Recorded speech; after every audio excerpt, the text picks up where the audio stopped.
Hey guys, welcome back to Golden Dice. This is episode 23. This is Tommy doing his best Jack impersonation. And unfortunately, this week I'm joined by my co host, as I am the usurper host, joined by Shane. That's me. But it didn't sound like Jack because you didn't even say the word Sabine once. So You're right, I didn't. start it over. Action Chief Sabine. Um, yeah, so in addition to Shane, we also have a special guest. He's on Discord as Scott E. He's also all over the Facebook group, shutting stuff down, calling people out, just being an all-around boss. Scott, why don't you introduce yourself? I mean, that's an introduction, I suppose. But yeah, Yeah, that's something. Scott. That's my name. So Scott is a longtime friend of Shane and myself, and we introduced him to Jack. He's also a fantastic gamer. He's made top cuts for a ton of LCG events. He's was big time in War Machine, making I believe top four. Is that where you capped out Yeah, on it was War Yeah, he Machine? beat that. me to get in the top four. Yeah, that was beat up on the that little that. guy. Yeah, because you were like what, 12 at that point? Yeah, I was pre-puberty, definitely, 100%. Still am. You're still Yeah. pre-puberty. It's not. Yeah. Yeah, so that's Scott. He is quite a gamer. Scott is pretty much the number one person for me to ask about my deck. You know, in addition to my brother, when I want a terrible opinion, I'll ask him. But otherwise, I'm asking Scott. I'm playtesting with Scott.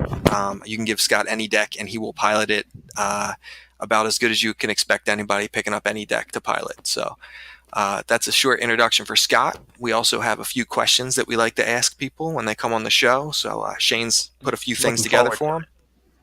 Yeah, you're about to get grilled, man. All right, Yeah, first big question. time. Tommy touched base a little bit. How did you meet these fine gentlemen, a la Oh Tommy and well, I? I mean, for those that don't know, Tom Philippi actually has had what I think half a dozen amateur mixed martial arts fights. We'll edit that out. Yeah. Jack, edit that out.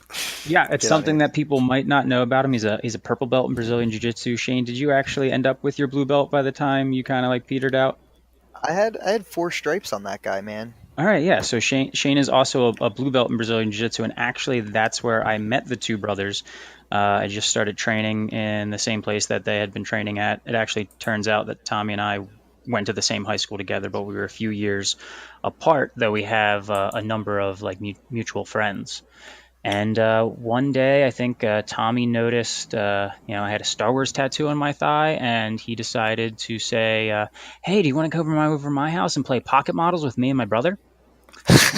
And that's where that started. Yeah, a person that was probably seconds before attempting to choke me unconscious, inviting me over to his house to play Star Wars pocket models, of which I still have. They're in my bedroom right now. Oh gosh, did you All have the right. Well, pirate this was a ship mistake. ones? Go ahead, Shane. The pirate ship ones were the best. I like that one. What is question two? Okay, speaking of Star Wars, how did you generally get into Star Wars? I mean, that's something my father asked me occasionally. My parents are not big into movies or big into Star Wars, and you would think that they would be given my uh, you know knowledge in both areas. So I would imagine it was probably my grandmother showing it to me when I was 3. She used to show me a lot of movies when I was really young. Like I saw Demolition Man when I was like 5, and that's not an appropriate movie for a 5-year-old at all.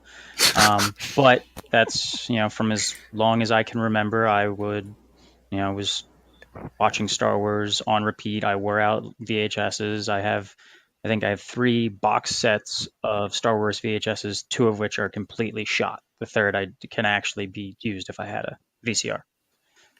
That's pretty awesome. Yeah, Tommy's always my go-to. I just remember him forcing me to watch it.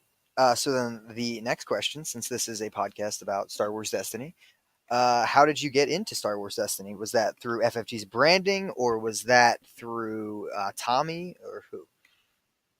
I mean, right now we should be at GenCon, and this should be our 10th year in a row. Tommy and I of going to GenCon. Literally a decade ago is when we went to that first GenCon. You, me, Tommy, and Wayne to play a horrible Bandai Dragon Ball game. So it was just a reality of FFG. We were playing a bunch of FFG games at the time. Like we were playing X-Wing, dabbling in Armada, Imperial Assault. We were big into the Star Wars LCG, but that was starting to show that it wasn't going to have legs and move along for too long. And right before Gen Con 2 years ago, they were like, "Oh, Star Wars Destiny, new card game for the Star Wars license through FFG," and we're like, "All right, we're definitely going to check that out." I mean, we've all played CCGs before in the past, so we weren't the type of player that would be kind of uh, weirded out or off put by the fact that it was a CCG. It was actually something that we were fairly used to, so it wasn't that big of a deal for us. Yeah, I remember demoing X-Wing with you guys, and I think also the RPG they put out, FFG's RPG. I think that was the same year. I remember demoing both those with you guys. It was, yeah. Yeah, yeah, Gen Con, That that was was fun. I mean that was a I remember we picked up X-Wing and we ended up like buying way too much and playing it on that like one table off to the side. But I remember also demoing Yeah, the original co-op LCG that they had.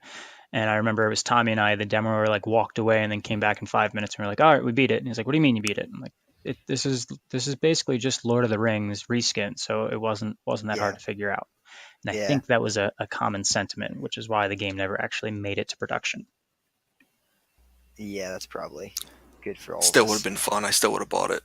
Yeah, it's I FFG hope Star they put Wars. it out now. They've got their competitive game. Put it out on that new because of the digital platform. It might not be a thing because I don't know what they can do as far as Star Wars and the licensing. Hmm. That's true. So I got two more for you, continuing with the Destiny theme. So far, out of every set, every meta, what has been your favorite deck to pilot? I mean, I don't think I've really had a favorite. I mean, you guys can tell me I've never been on one deck for any long period of time, and that's not too uncommon with my play habits in card games in general.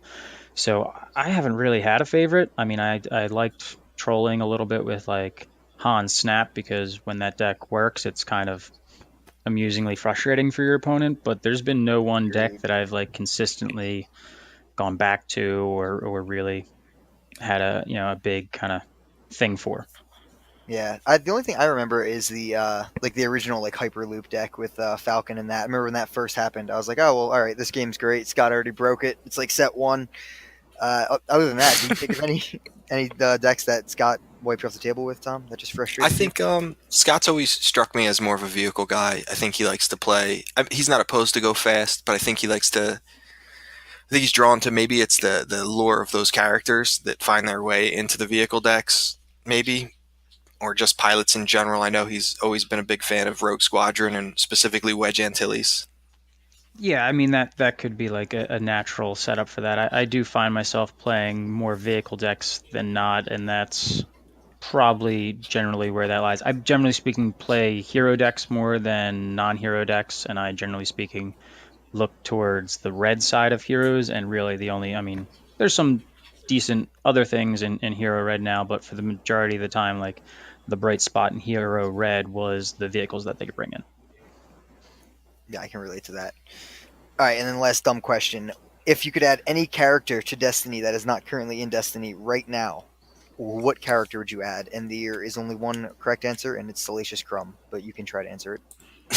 Um, You guys mentioned that I have a big thing for Wedge Antilles, but he's already in the game, so that's, I mean, there can always be an alternate version of him. But if I were to have to like, just kind of expand on the character library, I'd probably go with like Biggs Darklighter and his full-on 70s, you know, that type of film mustache. That'd be really where I'd go, like just in all of its glory. Maybe even with that like little half cape thing he had going on in the deleted scene from A New Hope. Or maybe with the Yeah, he helmet, was a little looking bit more good, man. recognizable.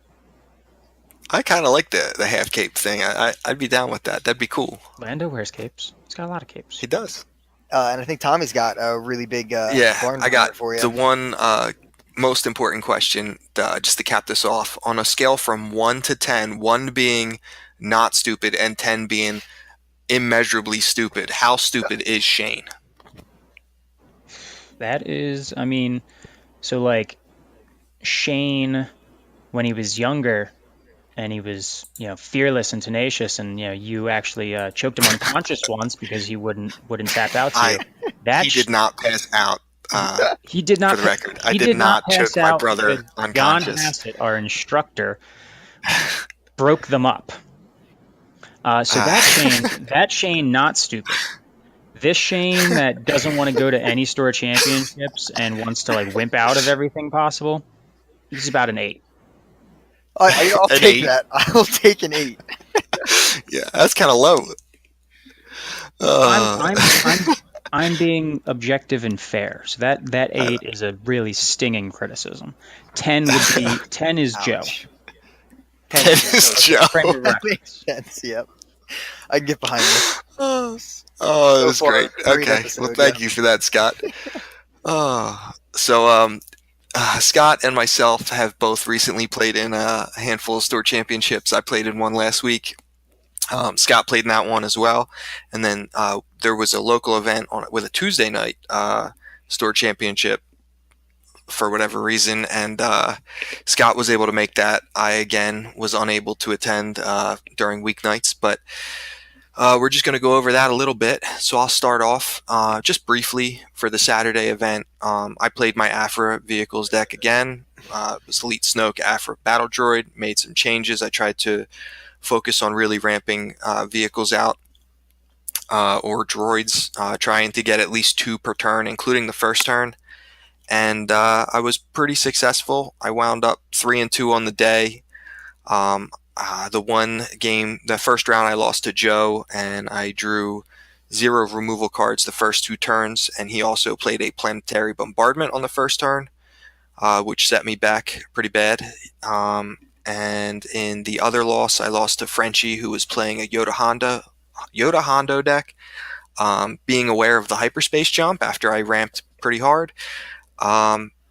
I rolled out Afra, landed on my discard side, or actually I focused into my discard side, and power actioned him to discard 3 of his 4 cards from hand, and missed the hyperspace jump, that being the last card left in his hand. And I had about 4 vehicles yet to roll out, or 4 supports rather, yet to roll out that turn, and it was like a 50-50 that I would have killed him that turn. So that felt bad. I then went on to lose the following turn, which knocked me out of top cut. So that was my day, kind of lackluster. Yeah, that's Scott, how'd you make out on Saturday? on that Saturday. I think I went. It was either 2-3 or 3-2, but it wasn't like a good 3-2. It wasn't like I was 3-2. I was 3-1 going into the last round and had a shot to make it. So it's one of those splits where it's a pretty middling day, even if you're on the positive end of the 3-2 as opposed to the 2-3. At the time, I was playing the Rose Partisan long-term plan deck, which some people have been having success with, but played it in the 2 events and really wasn't able to get too much traction with it. Part of that probably is the fact that there was a number of kind of really high tempo aggro decks, such as the one that you mentioned from Frenchie, but I also played Jack, and he was playing a Finn Maz deck, which runs 2 hyperspace jumps and 2 retreats, and he used 3 of those against me in one game.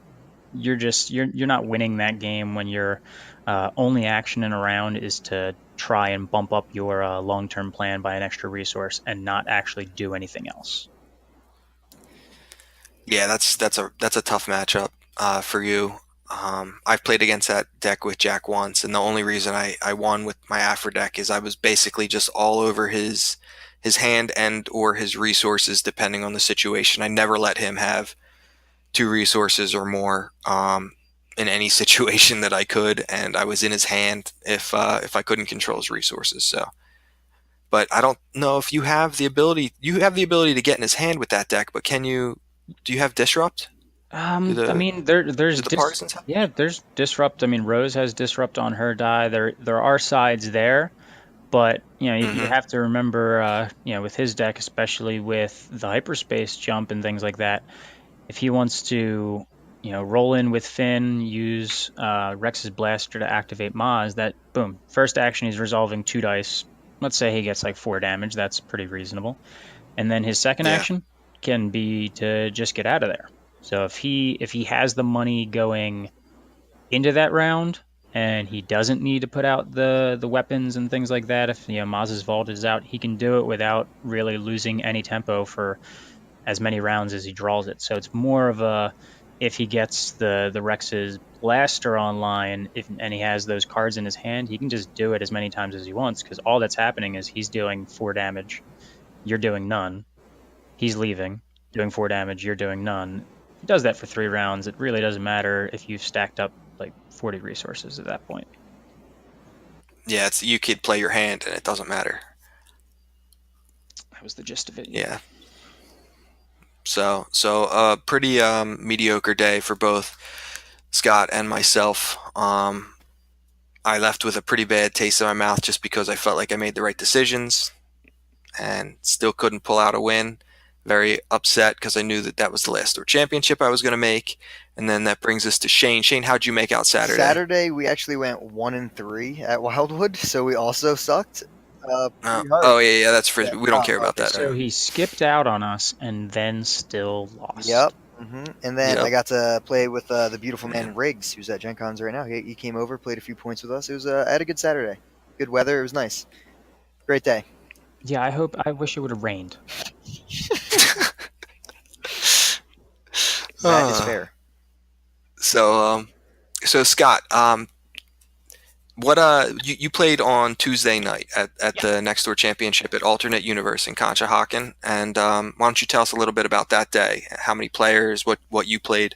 Yeah, cool. Oh, cool. Yeah, I mean, you after the event on Saturday, since you, as you mentioned, you didn't really have, there was a near 0% chance that you're going to be able to make the event on Tuesday. You asked me like, hey, I know that you don't want to play the deck that you had been playing, because at that point I'll go back to that Rose deck, but I didn't want to play it for another event after feeling kind of annoyed with my performance with it and its performance in and of itself. So you asked if I'd be willing to play basically your deck, take it to the event and see if it really had some legs to it, and if it was just some weird happenstance matchups, or incidents like not drawing any removal in a deck that has a fair bit of removal, and I didn't really have So anything else to play. to be fair, I mean, since the beginning, you've seen the deck, and I've been sending you the list, and we've collaborated quite a bit. So it's I've been championing the deck, Oh yeah. championing the deck. But I mean, you've had plenty of input, and you even made some adjustments that I think we talked about after the Saturday event to try to make it a little better. And I think you even took it a step further than that. You were probably at least like 6 cards different, I'd say, than the final list we came up with Yeah. before that. I know you added a little bit of removal. You Yeah, added a second pod racer, I'd things say like that. 6 cards is probably about right. I mean, you and I, I was having a fair bit of input with your version of the deck just initially, because I was the one playing against it, the most often in a lot of cases. And, there was a little back and forth as far as like different directions to take things in, and, things that you wanted to see in that I wasn't as high on, and that I wanted to see in that you weren't as high on. So I made some adjustments to kind of bring it closer to what I had envisioned as far as the lineup. Like, I went down to one Archangel where you had been running two, and then after taking it to the Monday event and winning with it all 3 games, but then not really having a strong affinity for the partnership. Now that I only had one Archangel, I actually took those out and added more mitigation. And that's pretty much the main differences. I changed a little bit of what mitigation I was bringing, but I guess the main difference is going down the Archangels, going down the partnerships. And I guess the big changes I made were adding another pod racer, and then by any means and feel your anger. Yeah. But you said it worked. So Monday night you took it, you played, you felt it out, you made some adjustments, and then you went in on Tuesday. You weren't even sure if you were going to attend because it was starting at 6:30. It was quite a distance. There's a ton of traffic in that area. So it wasn't exactly an easy store championship to get to by 6:30 if you were coming from any great distance. So you wound up deciding that you were going to go.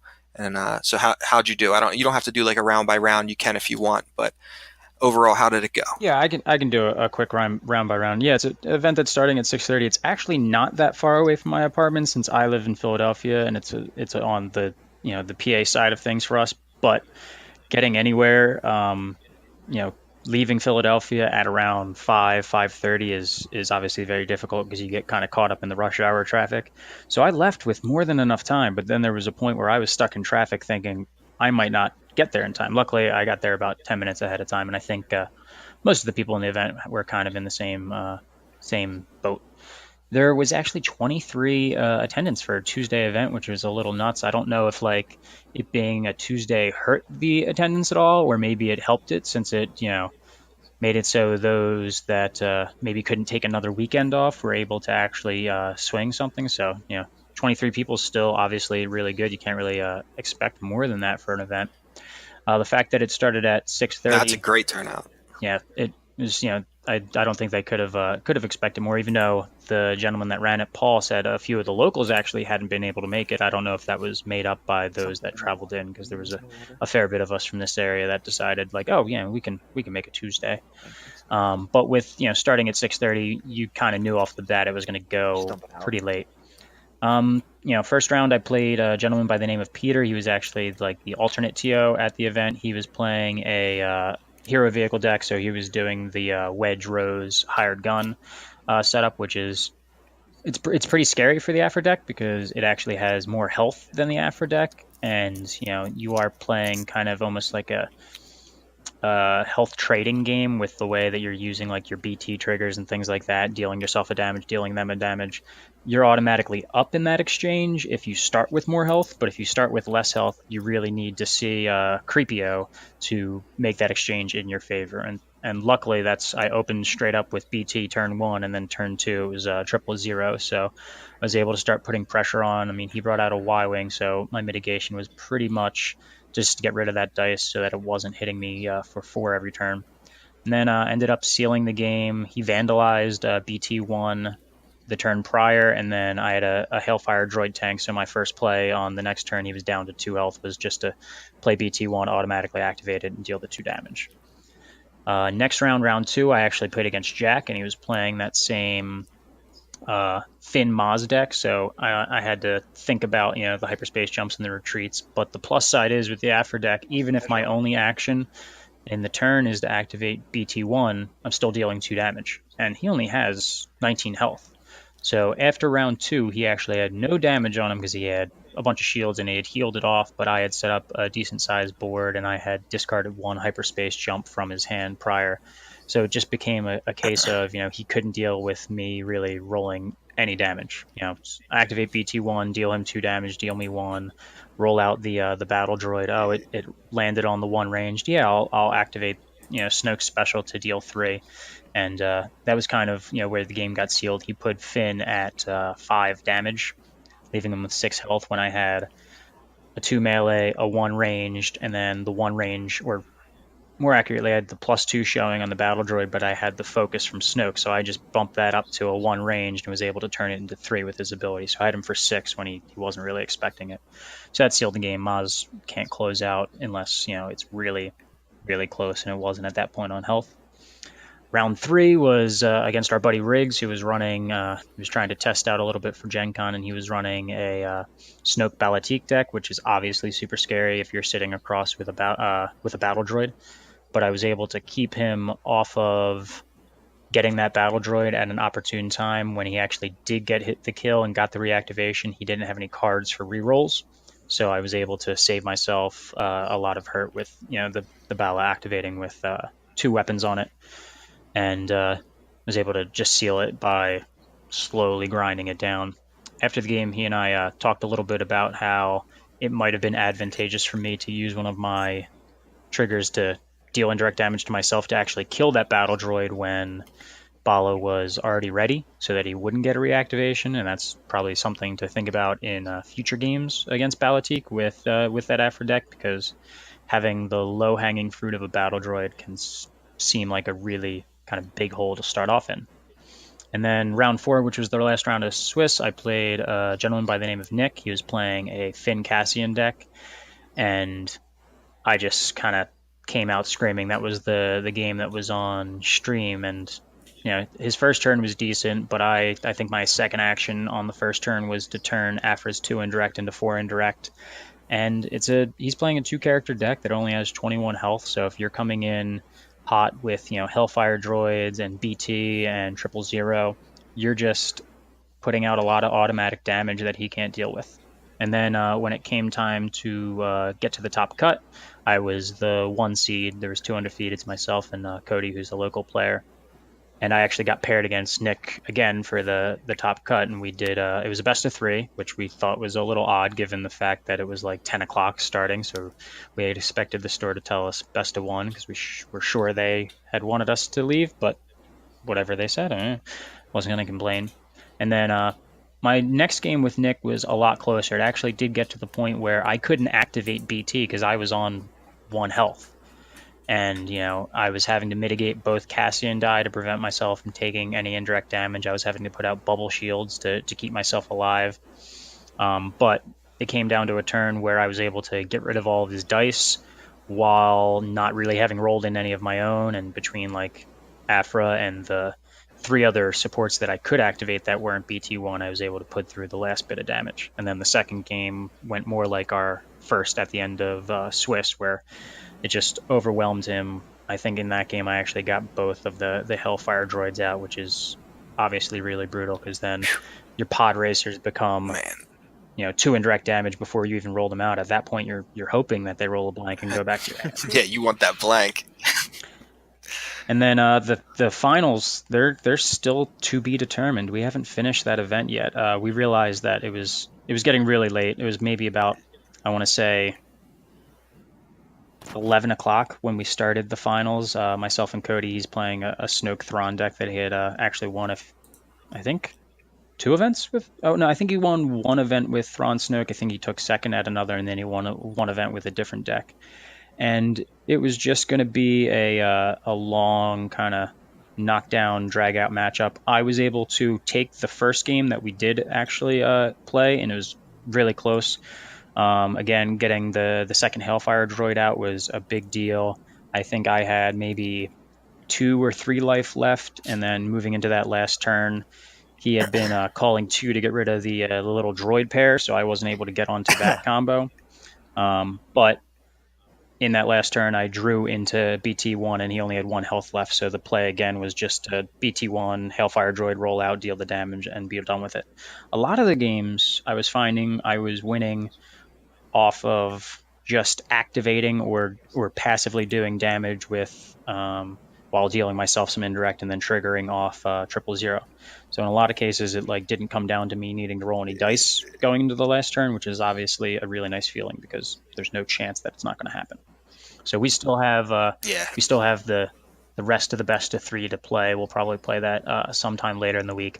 We both became acutely aware after we finished that first game that it had taken about 40 minutes.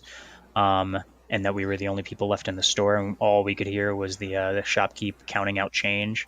And so like my spider sense kind of tingled, and I'm like, you know what, we can finish this up later. Nothing at that point is at stake because Cody already had a buy, so the buy is going to go to me regardless. And it's really just figuring out who gets bragging rights over the other. So we didn't want to keep the guy late, even though full props to Alternate Universe Gaming. The guy running the store was more than willing to stay at that point. What's like going to be 2 to 3, maybe even, I don't, if they close at 9, from 10 o'clock, it would have taken us to probably about 1 o'clock. So he would have stayed 3 hours past closing time just to let us finish up a game. So props to them for allowing us to do that, but I didn't want to do it to them. Yeah, well, I mean, that's your peak operating hour, so I know that you're fine mentally at that point. It's not like it was that grueling of a day. But yeah, to put them out, and if they don't have to be there, you'll see Cody again. It's not a big deal. You guys can keep the decks together and just do it at a later date. That's not really a big deal. But so you made it work. You made the Afro deck work. Yeah, I mean, I did better than you with your deck. Oh my God, Greg. You did. Surprise. I'm not surprised, but I had some just fortunate matchups. I played against two people that had two character decks that were sitting pretty low on health, unlike that deck that Frenchie was running that runs Yoda, so he's able to generate a lot of shields. There's not too many ways for the Finn Maz or the Finn Cassian to prolong its health other than jumping or retreating constantly. So I think those are pretty advantageous matchups. And then even Cody's deck in the final, it's a two character deck. It has more health than most two character decks, but it still has less health than Aphra, Snoke, and a Battle Droid. And I think any matchup that deck goes in with more health is really advantageous because it means your BT is automatically kind of getting you ahead because you're already starting ahead. Yeah, and also, I mean, you could kind of count Thrawn as a 10 health. I know he's getting something Yeah. for it, but I would imagine a Snoke Thrawn deck would you get at least two pings I on mean, Thrawn. So you're almost dealing I'd with a prefer 21. that he didn't get those pings, and I would have to just deal with the health. Oh, agreed. But yeah, there's very Yeah, few ways for you to prevent that, and you just kind of have to make it harder for them. And that's really yeah. really all you can do. I'll say this that the MVPs of the deck were actually probably the pod racers, to be perfectly honest. They are brutal little efficient engines that could. You got to think of them. They're one cost.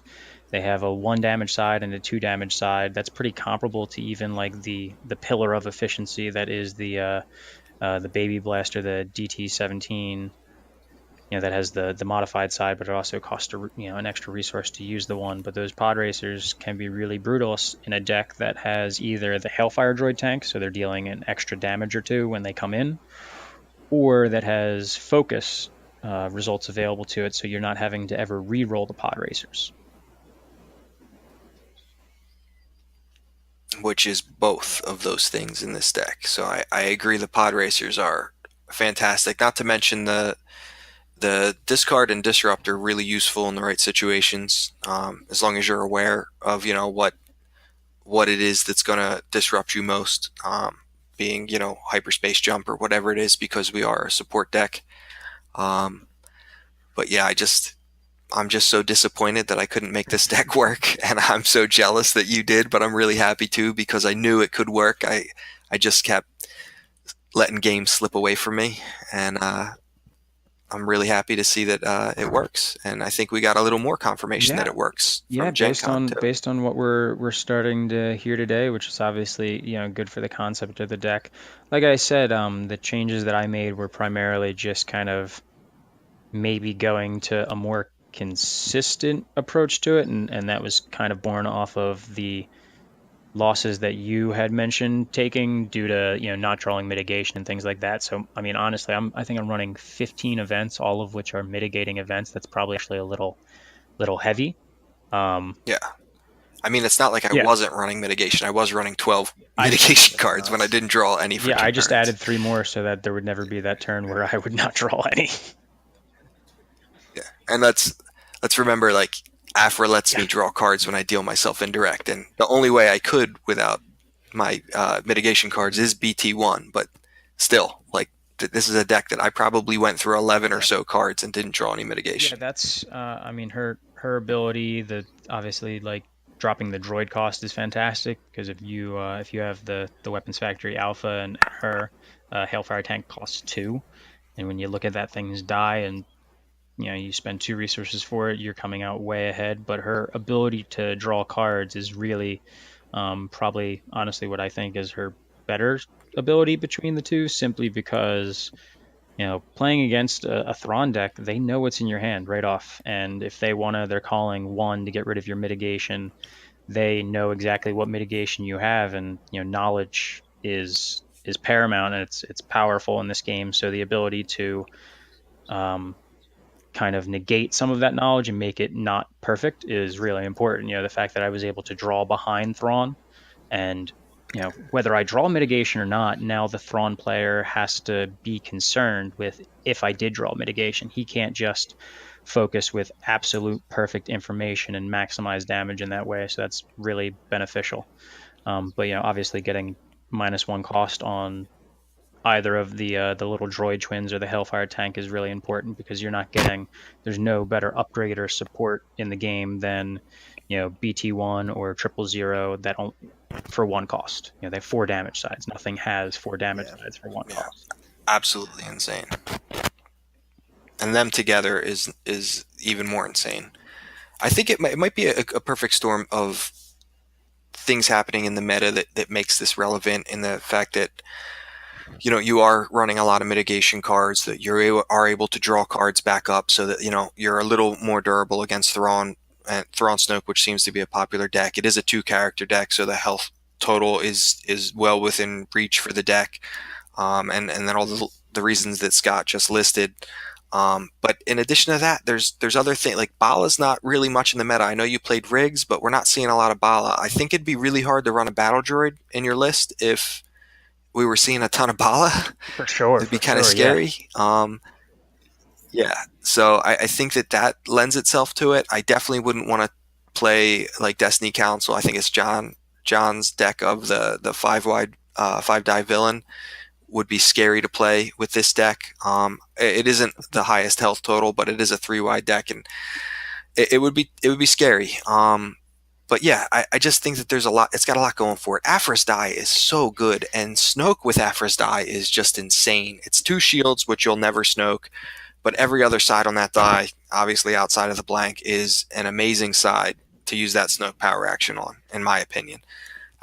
There's just so much there that's so good. And if they're removing Aphros die, they're not removing your support die or dice most likely. So it really opens things up. It's just it feels so good in every game I've played. I've only lost with it the 4 times in all the games I've played. Take that for whatever it's worth, but of course, all 4 of those losses came at the store championships. Yeah, it's always. I'm having such weird reverse deja vu. You guys talking about how good Aphros die is.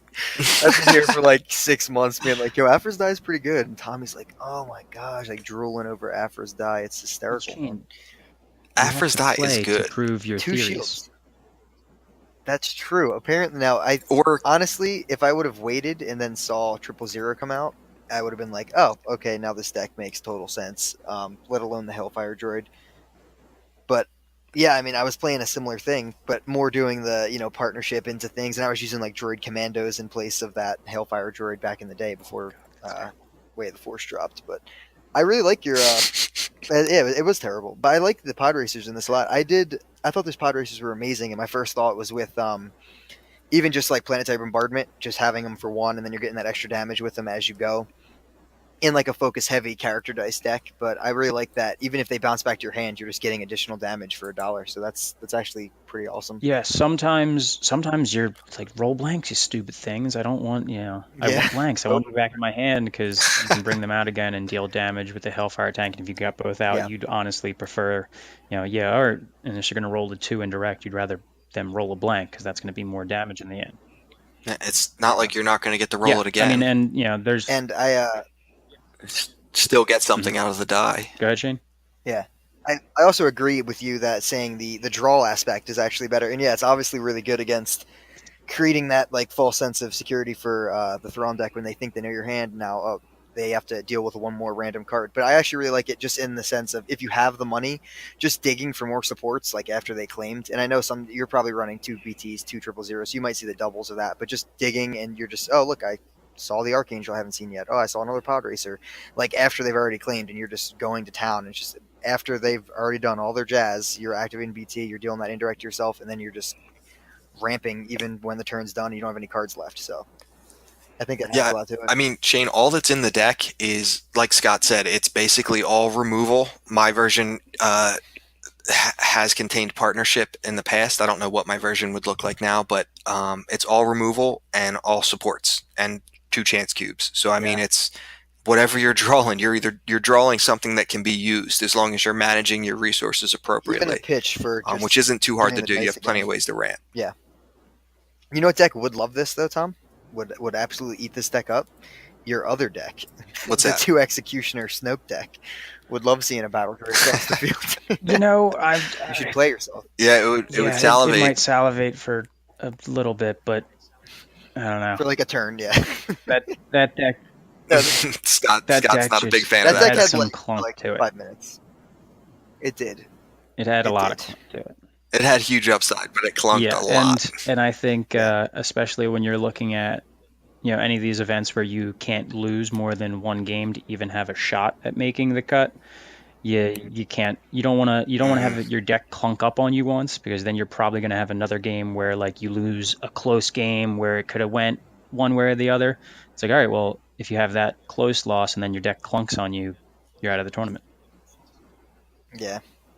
Yeah, it's bad because a lot of events. I mean, your store championships are they are what they are, but historically, FFG events have been ran in a manner that's somewhat suspect and leaves a lot of people with Don't a feel bad experience in their even mouth. But get me from what I'm started. hearing from Gen Con, that No, is yeah, not the case apparently this year. I'll lay the blame on your feet for having a child, but we missed our decade at Gen Con, Selfish. and it's like the first time that FFG is running an event in a sensible, equitable format. So, way to go, little Tommy Carson. Thanks, you jerk. He is not a jerk. He smiles so big every day when I get home from work, and it makes my day. I play with Leave your him baby. alone. I go over to He's your house perfect. and I make you give me the baby for like an hour. So, I clearly like the baby. I know.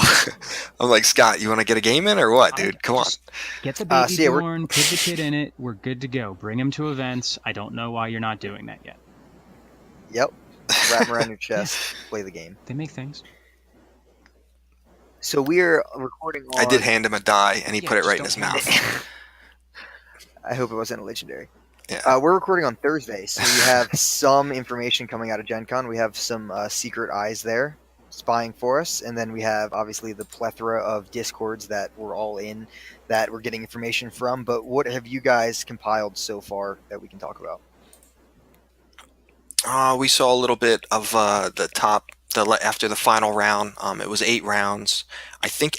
Correct me if I'm wrong, Scott, but I believe everybody that is 6-2 or better is advancing to the next round. Is that correct for day two?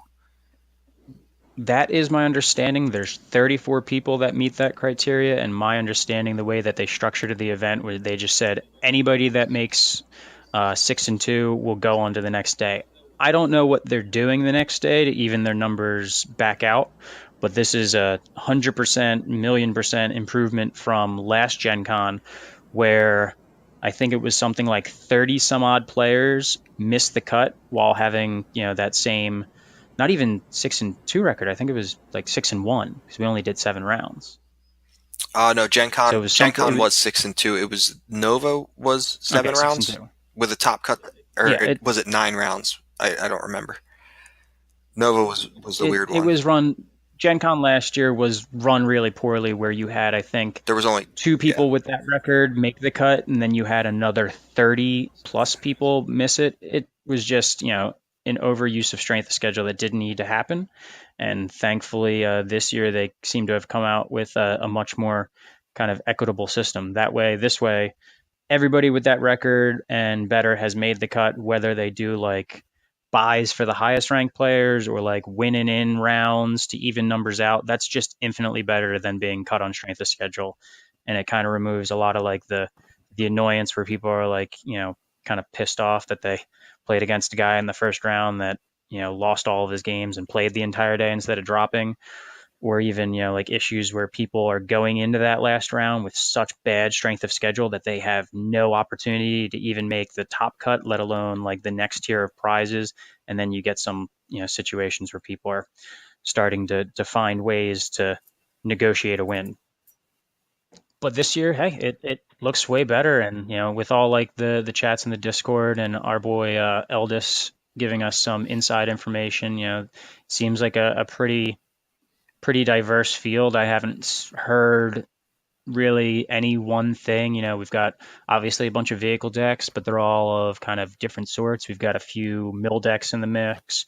We've even got some decks that present themselves as mill decks, but then turn out to be aggro decks. It's a Yoda Cassian build that, obviously like first out, putting it on the table, a lot of people are thinking that would be a mill deck and that could influence some mulligan decisions. And then all of a sudden they're dropping an X8 and you're just in the wrong ballpark. Yeah, that's really interesting. I'm curious to know how successful that style of deck will be. I mean, there's nothing wrong with the characters Yoda and Cassian, and I'm sure if they're having success, they are good players, and their decks are well constructed. But it is interesting to see if that's weighing into how much that deck is winning, because I heard that that was like a pretty prevalent thing there.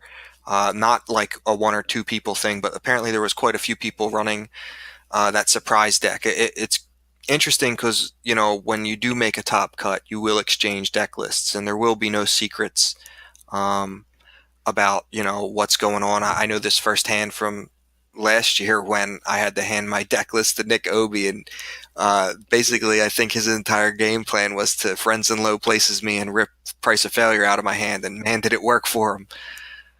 But Yeah. yeah, it's just it's fascinating to see if that will affect them in Top Cut. If any make Top Cut, from what I understand, quite a few have been doing well. I know that I'm seeing again Nick Obi I think is 6'2", Mike Jem 7'1", Joe Colon is a 6'2", NJ Klinka is playing the Afra spread, the Snoke Yeah. Afra battle droid, which I'm pumped to see. I'm rooting for him now that Eldis is out. Actually, I can't say that. I'm rooting for Riggs because my boy Riggs is in there at 6'2". I mean, he's He's playing his he's rocking Hera, yeah so his Riggs special Hera Yoda Maz he all Spock loss. That's a yeah, power move. he was he was even texting me about your deck after the event on Tuesday. I think he was trying to use that as like a little bit of a testing ground, and I think he found his Bala Snoke um, veteran stormtrooper deck a little lacking and not doing enough consistently. So he was thinking about going to the Afra, and then I guess he really just pulled out his old reliable, which he's been doing well with that deck for, two metas now. I'm sure, Yeah, like obviously there's some additional vehicles but same character lineup and obviously it's a vehicle deck, so he's running just a lot of plain good cards, but it's a vehicle deck that works a little different than other vehicle decks, so it could have better matchups in matchups where vehicle decks normally aren't. Like I mentioned it earlier today when I was talking with him. You know, Hera's pretty good tech, not even tech, but she just has like a nice anti-mill aspect to it, because if you've used her ability to bring in a ship, it doesn't go back to your hand until the end of the action phase. They can't do anything to get that card out of your hand. yeah, that is fascinating. That's for me. That's the best part. I mean, well, Yoda Elite is amazing, but that Hera thing is just really interesting in the mill matchup. And we were kind of talking in our Discord today, and I do think vehicles are better against mill than they used to be, even though I feel like mill is stronger this set than it has been in the past. Hmm. But I do feel like I don't know if it's the damage sides are bumped up on the vehicles or the vehicles got. I don't think they got new tech. Maybe people are just more prepared to play mill. I don't know what it is, but I feel like if you're a vehicle deck and you sat down against mill in the previous like legacies meta, it was almost discouraging. Where now it's like you just kind of gotta like buckle down, focus, and it's winnable. Yeah, I don't think it's encouraging to sit down against Mill, sit down across from Mill with vehicles. It's not something you want No, to see. But I think maybe there's now enough good vehicles that you don't have that immediate fear of, oh, if he hits my hand on the first turn, I might run out of things to get down. yeah, But mill decks now, they're a real thing. I know that the Hyperloops guys were talking, and this could have just been like a little pre-tournament misdirection from them. Whether mill was tournament viable, because you do have to worry about the fact that if you go to time, you will lose. So you can't have any of your games really go to time. But I'm looking at the mill decks that are successful right now or in the meta right now. They're winning just as quick, just in the same amount of rounds that any damage deck would. And if you're discarding your opponent's entire hand, what are they sitting there thinking about? Like what yeah. I don't. the immediate response Yeah, you get from some people is to like, oh, just start playing slower. It's like, you don't have any cards in your hand. How slow can you play if you don't have any cards in your hand? yeah. I mean, there's only so many die sides or dice that you can have in the pool that you really need to think about when you don't have a hand. So you are right in that regard, Scott. And I do feel like the mill, specifically the hero mill, is a much quicker faster mill. I mean, obviously, there's not really a prominent villain mill, but historically, I feel like Yeah, the hero mill has been attacking the deck so hard that the game isn't lasting too many rounds, and a lot of times you are using cards like hyperspace jump because you're so efficient and fast at what you're doing in a turn, or you just like to have the ability to surprise end around where you prevent people from doing things with ancient lightsaber or chance cube or whatever it may be. Actually, if you hyperspace jump, does that negate the Hera ability? No, it would yeah, still it come just back to their ends the hand, action correct? phase. Yeah, Yeah, because It the ends. action Yeah. phase ends, and then Okay. Hera's ability is at the end of the action phase. So Got it. yeah, I've never played Hera. I mean, I've played Hera before, but at the time that I was playing Hera, mill decks weren't as prevalent. So I've never played Hera in the mill matchup, so I can't say what that is. But I can say if I was playing a mill deck and I sat down across from Hera, and I realized that if I let him get a special off and they dropped in a ship, that I couldn't win that turn, that's a problem. Yeah, that's your number one. That's the number one die that needs to get removed. And If that's the if you're case. removing Hera's die every turn, regardless of what it rolls, you might not be winning just because you're taking too much damage from everything else. Yeah, I mean, well, you have to remove Hera's die with your other Yeah, two characters being Yoda especially and towards the Maz. especially towards the end of the game. Yeah, I think it's a must. If you But have ambitions of trying to win that turn, you must remove that die.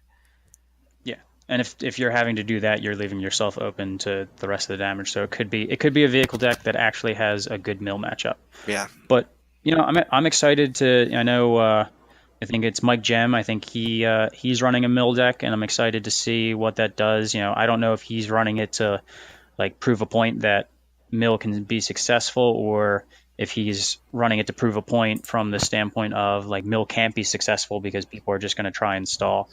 Anything that forces FFG to actually take an active, real role in officiating their games, I'm more than happy to see someone kind of championing something that's going to force their hand if someone just decides to sit there and do nothing with a hand of 0 cards and a bunch of that's how you say that non-damage word, by dice the on way, the Tommy. board. Scott said it correctly. I don't want to say it because what I word won't was say that? it correctly, dude. Come on. It's something about Say the champions or word. something, What dude. I word don't is know, it? man. Life's tough, all right? I don't know. I can't talk, so I don't. Okay, I well, you ain't said speaking as Nick well. landed on Afra, Um, right? Yeah, What Shane, happened? Go ahead, make fun of me. Do it. Roast me. I'm just about to say you're Man, like the scientist. I say weird You're the words, learned not one. like actual English words, dude. I say like Latin root words, dude. Come on.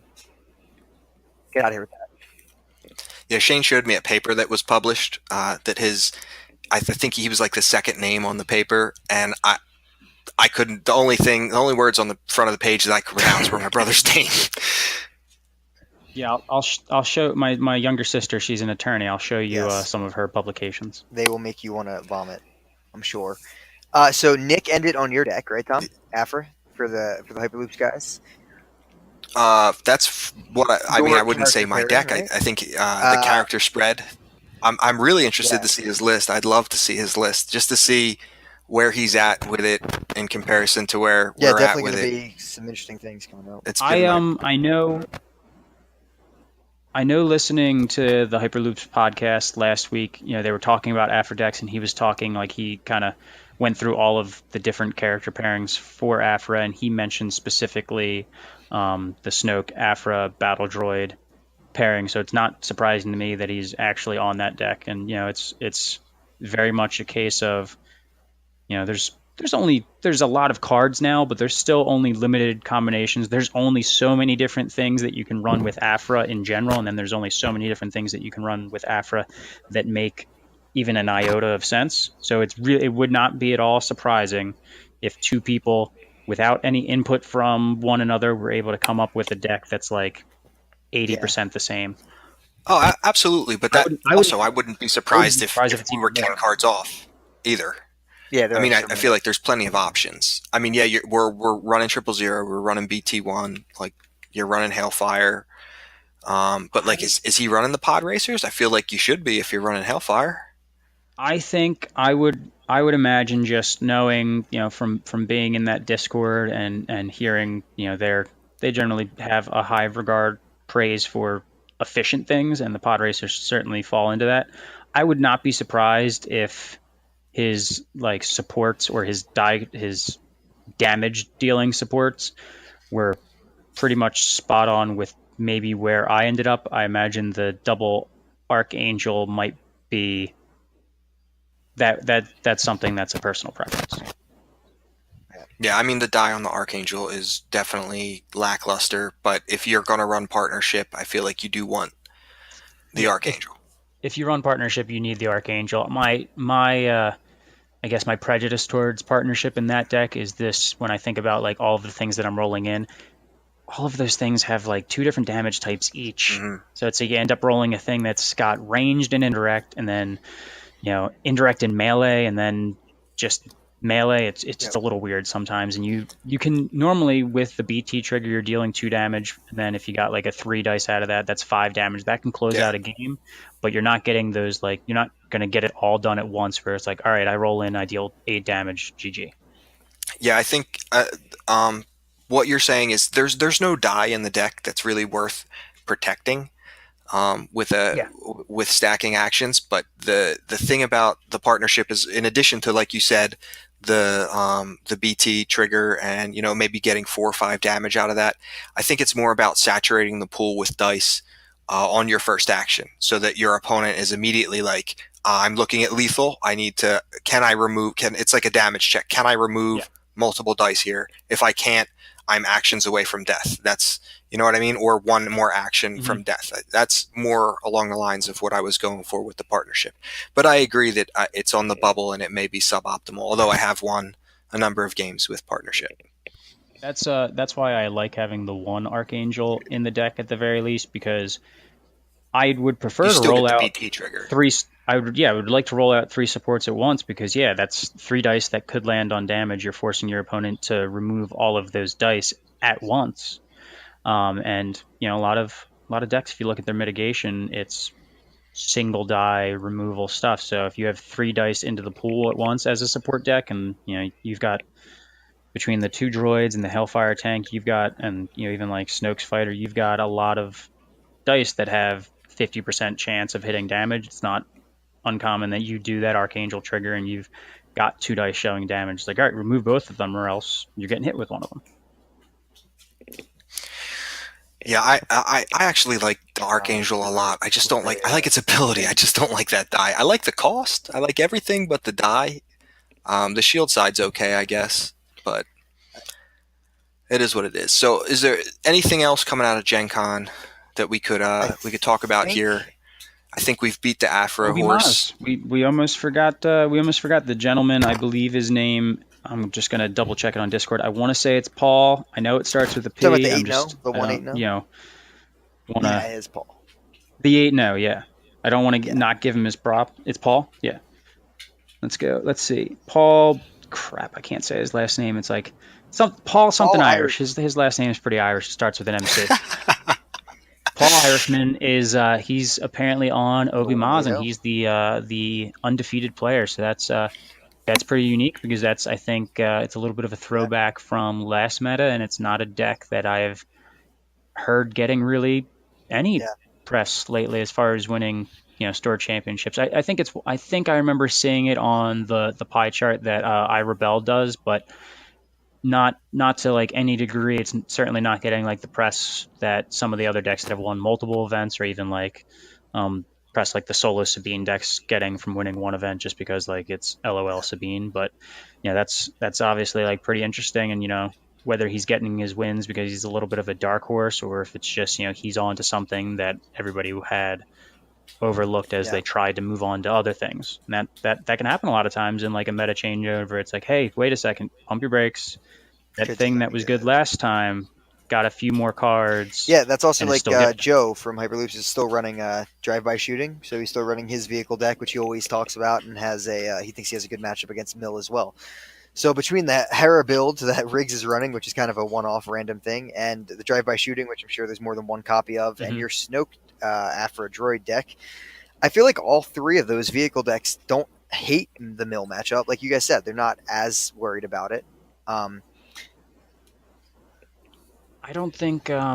I don't think even Yeah, Thrawn Snoke vehicles necessarily hate. I mean, yeah, it's like all these hates the vehicle mill decks kind of matchup can either, do a little more now. because they can at least go into the hand Yep, and be like, all right, this is the mitigation you get have, one of and them out. Yeah, I'll just work around it. They got and two of their all of their dice have focus sides, and that's obviously like a huge boon yeah, you're not against a pitching a mill reroll. matchup Yeah, because you no, can't it's afford to discard the yeah, reroll. But I mean, we'll I see. Mill decks are vehicle. there, and obviously the slower decks are more vulnerable. The slower decks that don't start with innate damage sides are more vulnerable to them than decks that can put you away Yeah, just I by think there's been a rolling little their bit character lack dice. of, at least from this top and our slight inside eye we have in John Eldis, but a little lack of kind of like the faster type decks. Obviously, the Sabine era may have passed or may not have if you ask Rebel Spy, whatever. But I really haven't heard anything about Cad Snoke today. I haven't heard anything else that's super quick. But Obi Maz is in that There's category, there I, there's some CAD Snoke top in 32. Yeah, the top 32. I just remember a few people talking. I think there's at that least one or two that's in the right. 7-1 or 6-2. But that's to be expected. Like that's a deck that someone could have pegged as a, all right, this is a deck you're going to see at Gen Con. Well, if it's a deck that you're going to see at Gen Con, odds are you're going to get Yeah, what, we two people, three people in the top 34. That's not even like, I'm that's curious if there's barely any 10% Kylo of the Price, thing. because that's something that was all over the top deck meta here. We had 7 out of 22 people that play, or 21, and it was an odd number. So I haven't really heard about that either. Yeah, but then Yeah, then the at next all. two events it wasn't there. So kind It's of came weird. in and faded. Like our local our local events have been. It was Kylo Price was three of the top four decks, and then the next event it was Yoda in three of the top four decks, and then this past Tuesday it was Snoke in three of the top four decks. I So mean, it's that like we're going in some sounds like weird unhealthy if you look at them incestuous and individually, but that's cyclical very thing. healthy if you look at them overall. So that's definitely, Yeah, and I even mean, yeah, Yoda and 100%. Snoke can be in a number of different yeah, decks. I mean, even when you look at it just from like, all right, it's Snoke. It was Snoke, Bala, veteran stormtrooper. Yep. That's off the wall. That's completely different than Snoke Thrawn, which is a support deck, and then you have Snoke Afra Battle Droid. That's a support Yeah. deck, but they're running completely different supports. Not completely different supports, but they're what they do with those supports is innately different. Yeah, and all these things are all over the place color spectrum wise, so maybe that's why we're not seeing as much Kylo 2 here. Just because if people are settling on these vehicle decks, like obviously the your guys deck that you spoke about is tricolor plus gray Yeah, cards, and then he doesn't have a thing to you got guess. I mean, everything. you're running like 11, 9, 6, and 4. There's no ability to Yeah, guess what is it. You're calling a color and you're not even going to be sure. yeah. Every turn you're just taking a shot. So I mean that also could be good, but that's I'm okay with that. Kylo 2 had his a plenty of time to be out, and I'm sure you're still going to see some Kylo 2 in that 34. I'm sure there's at least Yeah, one or two in there. he's such a strong character, and if he Yeah, hits he's a his calls, beefcake. he's gonna beat you. Yeah. Speaking of beefcakes, there's some other slight news coming out of Gen Con. And did you guys see that Night Brother dude? Non unique character with 11 health? Look at him. I mean, I'm He's looking at him. I gorgeous can't looking. see much about him other than I his can't see anything. existence. Yeah. He's got spikes and he's got 11 health and he's blue. He could, yeah, 11 health looks fantastic. He could be like a 10 pointer though. Yeah, he could. He kind of looks like Mr. Chip a little bit. What do you think, Tommy? He's definitely got the physique. Yeah, the dad bod of Mr. Chip. So what else can you extrapolate from that image? This Oh, is the image from the what is from it? the The card in-flight fan? report. Yeah, the Is that in-flight what card we're? fan. Yeah, the card fan of the the card fan of the 5 cards. So it looks like we have I am He the Senate in the top left. Yeah, we're getting That's that. pretty. I mean, that's going to That get better just run say you just. win the game. Yeah, I hope it's amazing because I want people to run it because it's funny. But then also, I think it could be bad and people are going to run it. I mean, if it's bad, Joe's going Yeah. to run it because Oh Joe yeah. runs bad things. All right, yeah, I was gonna say that's no standard. Joe runs a ton of bad cards all the time. Yeah. I mean, Shane Yeah. Absolutely. Shane would, run a bunch of bad cards at events if Shane went to events, but yeah. What are Joe won a store events? championship with bad cards. Yeah, Shane I can't say that. I won the last 2 events I went to. They were like 3 months ago, but I won them. So All there's right, yeah. that. I mean, What's up? I beat a freaking Chewy Han that Joey was playing with his Oh vehicle my deck. God. So that Shane, was the last round. That's how serious Yeah, that tournament was. you're not doing Yeah. yourself any Uh huh. favors right now. Yep. that's a feather in that cap. Yeah, Chewbacca, my friends. All right, so what else is in this picture? We see an X-wing. So it looks, if you really want to dig deep in there, it looks like it's kind of got a similar effect to the TIE Fighter, right? You can have 4 of them in your deck and 4 in play. I think that's what it says. I don't Yeah, have my it's Sherlock Holmes I magnifying I think glass. people have gotten the full text of that one, and from you can read enough of it that you can fill in the blanks. It's a 2 cost vehicle by the looks of it. You can have 4 in your deck, and then it looks that you can't see any of the die symbols really, but there's some text on the card that says X is equal to the number of this support you have in play. So it's looking like the X-wing has some sides on it that are going to ramp along with essentially the amount of wingman that you can bring in with the X-wing, which is pretty unique. I mean, obviously, like that's another card for hero vehicles, and it depends on what the sides are looking like. If they're all X's, that's interesting and probably worse than if there's like a 1 and a 2, or a 2 damage side and then Yeah, an X. I would, yeah, it's just probably start with better for something. it to start off with something more than have to ramp into more. But Yeah, if the thing has 3 to 4 damage sides, I don't care if it's just X on everything. You're still starting with you know it's not bad. a 1, and then up you get another one out. You're at a 2. Not much is Yeah, better. Yeah, it really depends on what those symbols are. Yeah, because it's going to yeah, compete. It's going to compete with the crate speeder, and the crate speeder is a nice 2 cost that's one. pretty But legit right now. the X-wing could edge out things like the Hawk in non-rose decks, or rose decks that don't feel like having to get the damage off of it to make it not suicidal, and it could even edge out Yep. Well, the Arc maybe. I think that it can easily edge out anything that's a 3 cost without a very specific, unique role in your deck.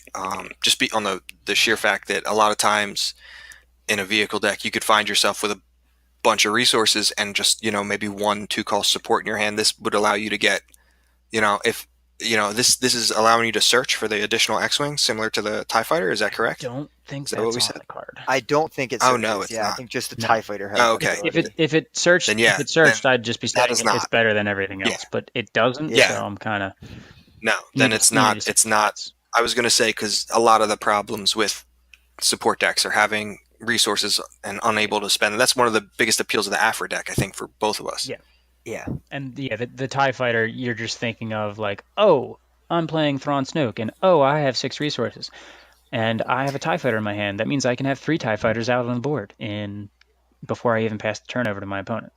Whereas with this yeah. X-wing, it needs to have good sides to validate the inclusion of 4 of them. Now, if it's just literally one range X X damage X for X. 4 different sides, yeah, sure, that'll get put in some decks. Yeah, Yep. yeah. We'll have to see what size X it comes range out, and damage. we're referencing a Tie Fighter. And we haven't actually talked about that on this podcast, but we'll write an article. Jack's been away; we haven't really done anything. Jack's the workhorse behind this whole thing, but I'll write an article about the other ones just so we can say here's our stance. But the X-wing looks like it has some similarities to that Tie Fighter, other than the search You mechanic. could And run then I just think the just run last, Finn 1, and then you can run oh my 4 god, you can X-wings and run 4 TIE both. Fighters. 8 cards of your deck. You hear that, Joe? You hear that? Yeah, that's Get Joe. get on Joe, it. That Joe, doesn't you seem like the listening? worst Wake up, cost. Joe. He loves Fin One. Finn one. Other than the gray card in the back that I can't really tell what it looks like, we I have have a no 6 cost Falcon in the front, We have which a looks like it's huge. I'm doing air quotes for the 6 cost because it looks to be that the text automatically searches and attaches a modification, probably like an escape pod or whatever, the landing pod, Yeah, whatever they want to call that little front Hmm. attachment to the solo movie Millennium Falcon. So it's a 6 cost support that probably cheats out a 2 cost modification. So really, yeah. it's The kind of like reference two in the dice for text reference six. is referencing a card with the set numbers. So I think it says Yeah, 102 this set. So like Scott's saying, some type of modification coming out, like the laser cannon, which is actually pretty legit for 2. So this could be there's huge, like you're saying. You could there be isn't any potentially getting there, 8 points worth of There's something. no It's upgrade or support that's, you're not getting 2 cost for 4 damage sides like you're getting on that twin laser cannon without Yeah, any like real exactly. downside like the Hawk. And yeah, and if it is an escape pod, presumably it could even possibly like stay on the board if there are more ways to discard supports in the future that become relevant. yeah, they may start to I don't become know, relevant. ATST, whatever it is that could discard this. It could, an escape pod Yeah. could be a modification that would Yeah, detach. I mean, Yeah, just looking. Oh, go ahead, Shane. I don't know. Okay, say what you're saying, and then I'll read I was the just dice saying, just sides. looking at the Falcon, with there's one side that looks like it could be a new Yeah, symbol, it could be indirect damage, it could be exactly as I disrupt. thought. It's Yeah, it's kind of hard to see it. But even in like best case scenario, assuming that it's indirect damage, because 4 disrupt seems kind of pointlessly gratuitous. Um, Even if that's indirect damage, this is a 6 cost support that's only got 3 damage sides, so it better get something from whatever it's searching out. I find it highly unlikely that they would introduce a new symbol in the third set of a cycle, though. I feel like that would be saved for base sets. Yeah, I mean, I I mean, they are introducing modifications, yeah, though, it so it looks, who knows? it's a hard symbol to tell because it doesn't look as round, it doesn't look exactly like it, but it's, again, we're dealing with kind of like blurry imagery. But even yeah. even like I said, in the ideal world that it is for indirect damage, it's still not a very efficient support just off its own die. So I imagine that modification has to, I mean, it has to be like an auto attach or something like that to validate spending 6 on this. So I think the only Yeah, thing we I can agree. debunk, and I just checked here, is that it can't be. So we're saying this is 3 range, 4 range for $1, 4 whatever this is, 2 discard, 3 shield, 3 resources. Right? That's what I'm looking at. Yeah. So Yeah. disrupt always comes after discard, so it can't be disrupt unless they change that for some reason. I mean, Super sleuth. yeah. Hey, that would be the ideal world. I'd prefer it to either be a new symbol or indirect damage because Yeah, I don't want 4 disrupt on yeah, something. 4 disrupt would be bad. I'm just checking to see if we can actually confirm that or not. So I just checked blackmail has discard prior to disrupt, so at least it can't be that. All right, that's good to know then. But yeah, Yeah, I mean, that's it, at it least looks good. pretty interesting. I'm excited for those vehicle modifications because they Agreed. obviously look like they're going to be very aggressively costed because they have the odd innate inefficiency of needing to have a vehicle on the board before you play them, unlike a regular character upgrade. Yeah, or you just drop it on that freaking pod racer, man. For one, oh yeah, triple laser turret I on mean, a pod racer. I mean, is it? It's legal. And Yeah, then it bounces back to your yeah. hand. whatever. I mean, that's a thing. I don't know. I'd rather just put that twin laser turret on. I'll put that thing on the Archangel, and then that thing will be you know legit. Ugh. Yeah, no, that card is pretty legit. Is there any other cards that we can see? Oh, we can see It Qui-Gon, makes right? In partnership this much other one? better because you're getting a bunch of dice out at the same time. Tommy, just talking to you. It does. It does preach to partnership very well, actually. That's kind of scary. All right, so Qui-Gon Jinn. I'm Qui-Gon? gonna I'm That's gonna way too small. Read it for I us, need Scott. to I need to. Well, all right. I mean, geez. Scott's got Oh, beef with yes. this I got That's I Qui-Gon, his got so dream. let's I just let got him beef with this have it. Qui-Gon Jinn. Does nobody at FFG, does nobody do they not know the different lightsaber forms? Qui-Gon Jinn is a master of Arturo, which is the same lightsaber form as Master Yoda. It's very offensive. It's very acrobatic. There's a lot of flipping around and things like that. And Qui-Gon Jinn got beat by Darth Maul because he got too tired in their fight and couldn't keep up and was in an enclosed area. Originally, Obi-Wan Kenobi training in the same lightsaber form, but after he watched his master get defeated by Qui-Gon Jinn, he switched to Form 3, which is Sorasau, which is the defensive lightsaber form. It's why he was able to beat General Grievous. It's why he was able to beat Anakin. He was able to wear both of them down and get them into just work them into advantageous situations, and it's why he lost to Count Dooku, because Count Dooku was the dueling style. But this Qui-Gon Jinn and the other Qui-Gon Jinn, they basically have abilities that should be going to Obi-Wan Kenobi. Abilities that like turn shields into offense, or now turn shields into extra value on his die. And I'm just sick of it. That should be an Obi-Wan Kenobi. Here's FFG. He's Get sick of yourself it. in line, Fantasy Flight. I'm sick of it. This is garbage. Yep. And if anybody didn't think we were nerdy enough, Play a Knights there you play a go. Knights of the Old Republic game. You'll know your lightsaber forms. Yeah, there you go. That is disappointing, Boom. but this Qui-Gon looks All right, pretty someone cool. say actually what this Qui-Gon Jinn does. He's too small. He says he. Go ahead, Shane. That's all I you. can't read that, dude. That's why I gotta pull it on my phone. You He's can got read it. 12 I, health. mhm.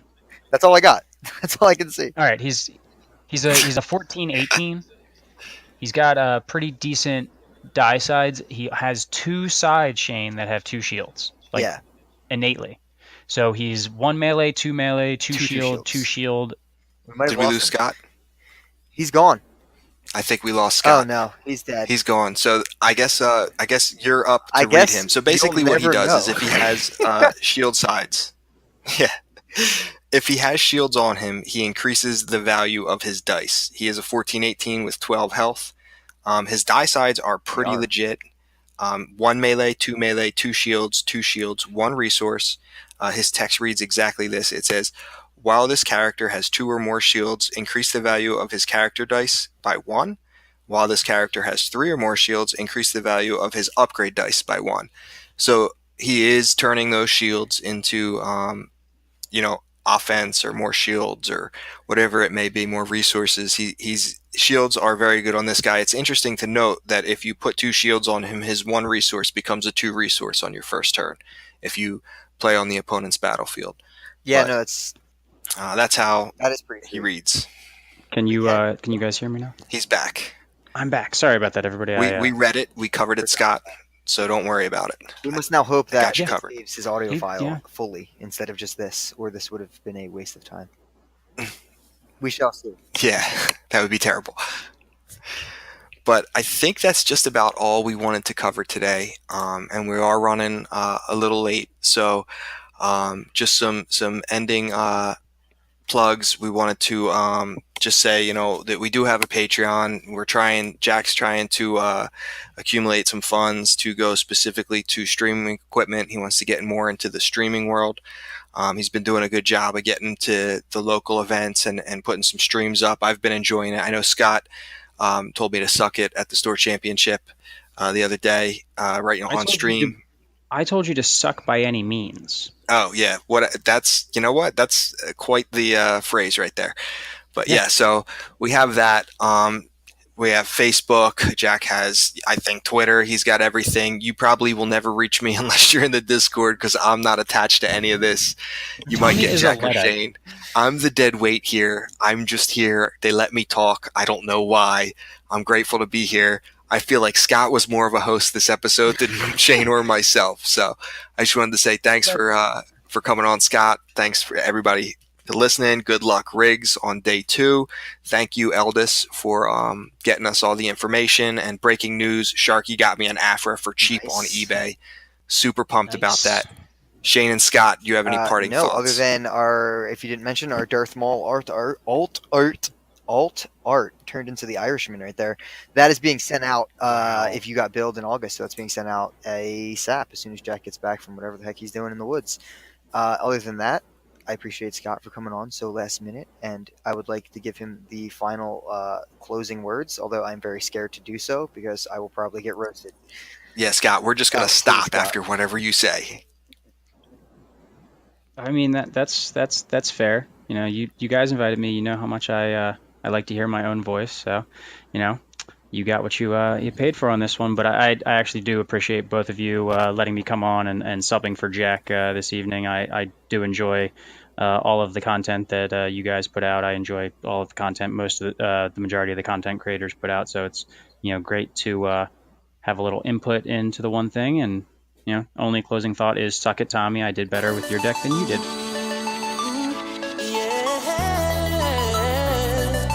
So.